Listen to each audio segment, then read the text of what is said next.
everybody? Brent from BC Doves bringing you folks another music related video. Good news, everyone. This is our 80th video on the channel, so a little small anniversary. If you like music related content, vinyl record content, discographies, talking about bands, rock and roll, Metallica, Chevelle, anything like that, just to name a few bands, any kind of rock music, this is the channel that I hope everybody will settle on, and I hope I can continue to bring you folks great content and that my content can get better and better over time. But I need a little help from you folks. So if you folks don't mind, smash that like button. Let's try to get this video to 20 likes. Please consider subscribing to the channel. I try to post a new video every 2 to 3 days, and turn those bell notifications on so that you don't miss any new posts that we post here on the channel. So if we can do all that's free. It doesn't cost anything to do that. It will help me to be able to bring you guys and girls, and continue to bring you guys and girls content and better content as we as a community, which is what I want to have here, continue to grow this channel. Now first I want to start with a correction. Today we're going to do a music review, and we have completed a discography, so now that you folks know what the video is about. But I want to do a correction here. Like a dummy, I showed this record last week on a video, and I called it Freshly's Comet. Well, clearly there's no S in that. I'm not a huge Kiss fan, so I wasn't aware of this band. I saw this in the record store, picked it up. Pretty decent record. Good hair metal, pretty decent, nothing amazing. But I was told today by a friend of mine that no, it's Frehley's Comet because it's Ace Frehley from Kiss. And sure enough, I come home and I look on the back, and there he is right there. Didn't recognize him without all the makeup, but Frehley's Comet. So please don't blast me too hard. I can't read half the time. Heck, I'm getting old. I can't even see half the time. I was born in 1980. Cut me some slack. So, excuse me. I did pick up an album today, a vinyl record. And I'm super stoked about this record. I'm trying to buy like a better quality of record, like a little bit harder stuff to find.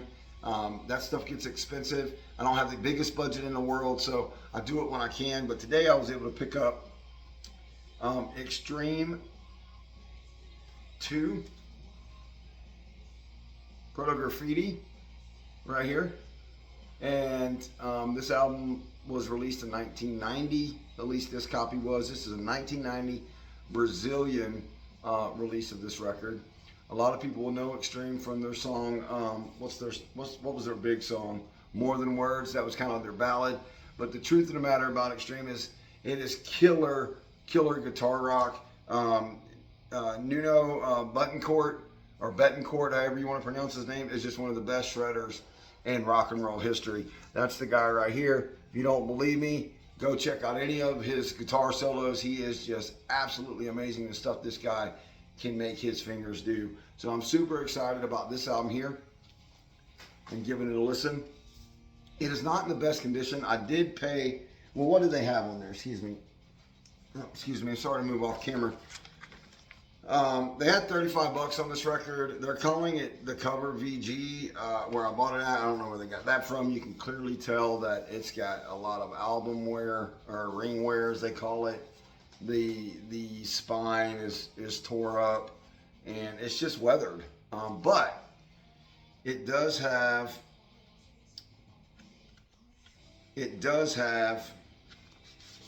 the liner notes. So it did come with the original liner notes, which is cool. So, for that price, I would hope so.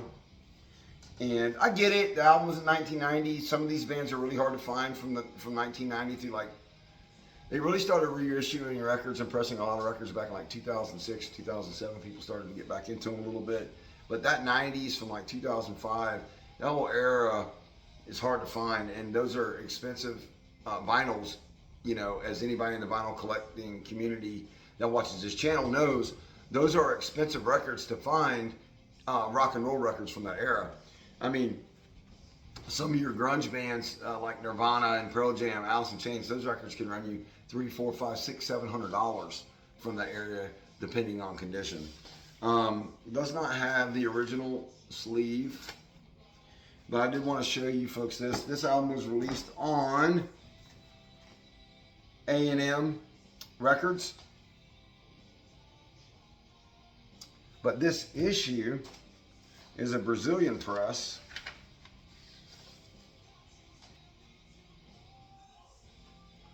You can see the logo there. Super thin disc. I don't really care about that. It's a clean disc.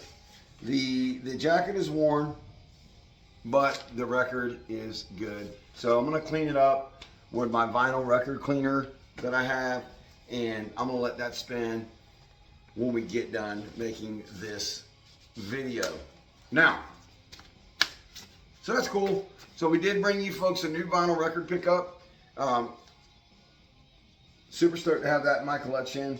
We got the correction out of the way, so good for that. Now, as mentioned in the beginning of the video, that we have some discography news, and anybody that's watching the last 4 or 5 videos on my channel know that I am trying to complete discographies of 3 different bands: Our Lady Peace, Chevelle, and Blue Oyster Cult on vinyl. Nothing on Blue Oyster Cult on vinyl. I cannot find any record in any condition that's...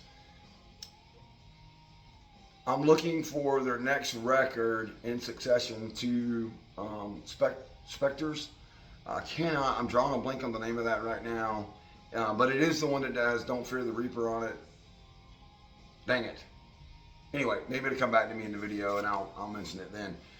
I can't find a copy that's decent enough for the right price, so I don't want to overpay. I mean, it is Blue Oyster Cult here. I'm not denigrating Blue Oyster Cult in any kind of way, but you know, some of these prices for Blue Oyster Cult albums that I see where I'm looking anyway are a little high in my opinion, but we'll get there. So no update on Blue Oyster Cult.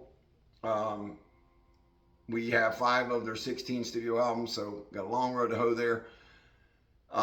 We're doing Our Lady Peace and Chevelle. I don't have an update on the Our Lady Peace. We're still waiting for Somethingness, and we're still waiting for Spiritual Machines 2, which I don't have either one of those. I mentioned in the previous video, they're still a little high for me to buy on CD. They want $20 to $24 a piece for those. I'll find it cheaper than that. When I find it for a better deal, I'll bring it to you guys. But we have done it. We have completed the Chevelle discography. This is something we set out on 4 weeks ago, and we have finally completed it. And I'm happy to say, got the last one in the mail today. And it's so funny, the last one I needed was the first one they ever made. So this is Chevelle, point number 1. So let's talk about Chevelle for a little bit. To me, Chevelle, you've got to listen to them on a really, really good system or some really, really good headphones to really appreciate sonically the music that Chevelle puts out. I will say this, they are a consistent, very consistent hard rock band, and they know the sound that they're trying to achieve, and they seem to, in my opinion, are able to get that sound no matter who's producing their album. So the brothers that are in that band, they really know what sound they're trying to get. And I particularly, for one, love their sound, love what they bring to the hard rock community, love their music, and have loved everything they've done since 1999 when they dropped their first album, which was point number 1. Now, Chevelle formed in 1995 with 2 brothers, and they had 2 brothers, the Loefflers, I think is how you pronounce their name, Scott Loeffler, Loeffler, I think, correct me in the comments down below. They had a bassist at the time. They quickly got rid of their bassist and hired their 3rd brother. So Chevelle, all the way up till 2005, was a band that consisted of all 3 brothers. You know, drums, vocal, and bass. They're a 3-piece band. Now, their brother left the band in 2005, and they brought in, I'm drawing a blank on his name right now. Anyway, another touring bassist to step in the role. And then some years later, that guy was replaced with one of the band members, one of the brothers' brother-in-laws. So it's a real family affair, much like The Warning. If any of you folks are familiar with the band The Warning, it's a real family affair. I like to think that, you know, they grew up in a real music-friendly household. And man, they just rock. I really, really like Chevelle. Let me know in the comments below, what is your favorite Chevelle album of all time? I did also see that they have got a new producer, and they were in a record contract that was horrible for them forever, and it's been publicly talked about, but they're finally out of that, and they are working. I think Neuratis was on a different label from their other albums. And that album was fantastic. It's a killer album. And I just heard a couple of days ago that they are working on a new record. Funny thing about Chevelle, so they dropped Point Number One in 1999. And then consistently, all the way up through 2016, they dropped a new album every 3 years. So it was 3 years, 2 years, 3 years, 2 years, 2 years, 3 years, 2 years. And then from 2016, which we had the North Corridor, it was a 5-year span before they dropped that album. And I like to think that's when they were trying to get out of that contract that they were in and seeing what else was out there for them. I did really enjoy the North Corridor. It's one of my favorite Chevelle albums of all time. If you haven't heard it, give it a listen wherever you listen to your music at.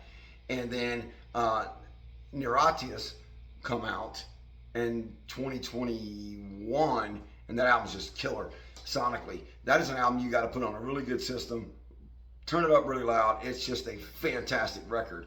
But without further ado, let's get into the Chevelle discography. I'm so happy to have completed this. There is a collection from 2018, I think, with some B-sides and rarities and some covers. I am going to get that just for me personally, not for the purposes of this discography. But let's go through it. So we have, I just got this in today, as you saw. This is their debut record, Point Number One. There it is right there. So that's 1999. Now Chevelle formed in 1995, so it took them a while to get that first record deal. Then we have the album that everybody knows, which is Wonder What's Next, which is just a killer record. That was in 2002. And then we have This Type of Thinking Could Do Us In from 2004. Then we have Venice Sarah from 2007, which I'm actually listening to that right now. And then Sci-Fi Crimes from 2009.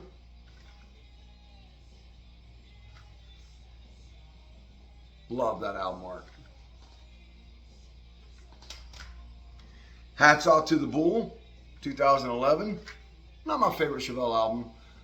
Maybe to me their weakest album. Maybe not. What's your opinion? Let me know in the comments below. The Hats Off to the Bull.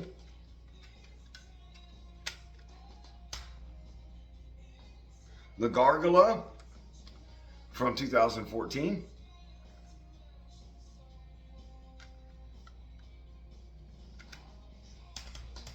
The North Corridor, 2016. Like I say, if you haven't heard this record, go back and give it a listen. It's fantastic.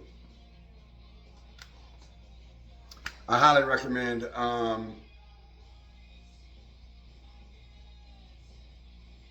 Punchline, number 8 on here. It's just killer. And then we have our ever-present, always popping up, library copy of Neuratis from 2021, which is just sonically just a stellar record. Heavy, heavy, heavy. Yeah, and that's it. I mean, we've done it. We've done it. So we have done it. So we have completed. I don't want to drop anything here. We have completed all 9 studio albums from Chevelle. So it feels good to it feels good to accomplish that. You know, I was able to do it fairly inexpensively.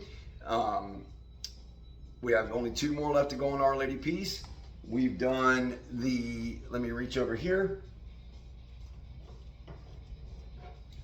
We've done the Sponge discography, which is here, which is what we said we were going to do, and we were able to do that. That was fairly expensive, believe it or not, because some of their music's a little more obscure. And we're working on Blue Oyster Cult. It just feels really good to be able to talk to my community and say, hey, we're going to set out and we're going to try to complete this discography, and to bring it to you folks as I'm getting it in and being able to actually do that. And it's something I can afford to do right now. Buying CDs is not that crazy yet. I still believe that it will be one day. So I'm going to hold on, because I really believe that in 20 years that CDs are going to be something of value if you have originals and not reissues, and you have, you know, the book and everything else like we see with cassettes. You know, everybody thought, oh, these are never going to be worth anything. Well, now cassettes are, you know, depending. I mean, you can get sealed copies of cassettes that are hundreds of dollars. Like if you got an original copy of Pearl Jam 10 still sealed, I mean, it's worth like $300 or $400. It's crazy. But anyway, let me know what you folks think below. I mean, what do you guys think and girls think about Chevelle? Do they deserve the hype? Are they one of your favorite bands? Do you think they're consistent? Do you like the music that they put out? I know I do. I do want bands to be original. I don't particularly need bands to always sound the same. I think you get enough variety with Chevelle that they keep it mixed up. But also, I don't like when a band is, you know, 5 albums, they got a really good sound that I like, and then all of a sudden they get some crazy producer and they just completely change up everything they do, and they try an experimental album or two, and it seems like every time after that they just kind of lose their mojo. And that's not really the case with Chevelle. You know, you folks probably know bands that I'm talking about, like maybe Ben Sevenfold would be an example of that. I mean, they're kind of like all over the place with what they do. There's not a lot of consistency. I feel like there was consistency with Avenged Sevenfold from the first 3 albums, and then a lot of consistency from like Backcountry and Nightmare in their White Album, all the way up through,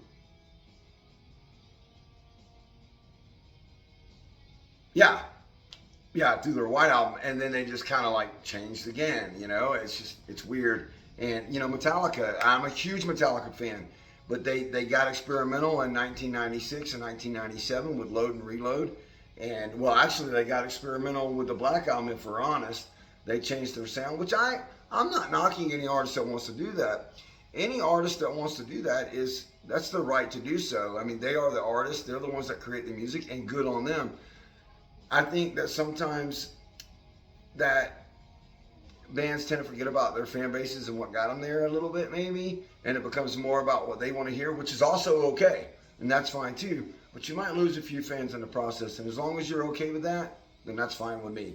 But anyway, that's it for this video.